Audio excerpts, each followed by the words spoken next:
মাননীয় স্পিকার, একটা বিষয় যে সরকার এখন বলে দিচ্ছে যে বিরোধী দল কিভাবে কথা বলবে, কিভাবে বিরোধিতা করবে, এবং বিরোধী দলের পতনও হয়ে যাবে, এরকম কথা মাননীয় স্পিকার সংসদে আমাদের শুনতে হচ্ছে। তো বিরোধী দল তো মাননীয় স্পিকার সরকারের প্রেসক্রিপশন অনুযায়ী বিরোধিতা করবে না। সরকারের শিখিয়ে দেওয়ার প্রয়োজন নেই কিভাবে কথা বলবে, কিভাবে বিরোধিতা করবে।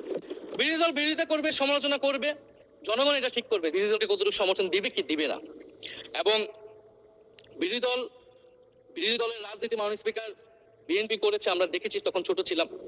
মাননীয় স্পিকার, আমি যখন ইন্টারমিডিয়েটে পড়ি, খালেদা জিয়া তখন গ্রেফতার হন এবং তার পরের দিন আমার বাবা রাজনৈতিক মামলায় গ্রেফতার হন। আমার মা আমাকে নিয়ে থানায়, কোর্টে এবং কারাগারে আমি আমার মায়ের সাথে ঘুরেছি মাননীয় স্পিকার। আমি জানি আমার এই অভিজ্ঞতা বাংলাদেশের লাখ লাখ মানুষের, ফ্যাসিবাদ বিরোধী আন্দোলন, রাজনৈতিক কর্মী যারা রয়েছে তাদের সকলের একই অভিজ্ঞতা মাননীয় স্পিকার। মাননীয় স্পিকার, সেই অভিজ্ঞতা থেকেই বিশ্ববিদ্যালয়ে যখন এসেছি প্রথম, মনে হয়েছে যে এই প্রজন্ম হিসেবে আমাদের একটা দায়বদ্ধতা আছে। আমার সামনে একজন স্বৈর শাসক থাকবে, বাংলাদেশের একজন ছাত্র হিসেবে আমি এটা মেনে নিতে পারিনি মাননীয় স্পিকার প্রথম বর্ষ থেকে। সেই জায়গা থেকে কাজ করেছি জুলাই গণ অভ্যুত্থানে,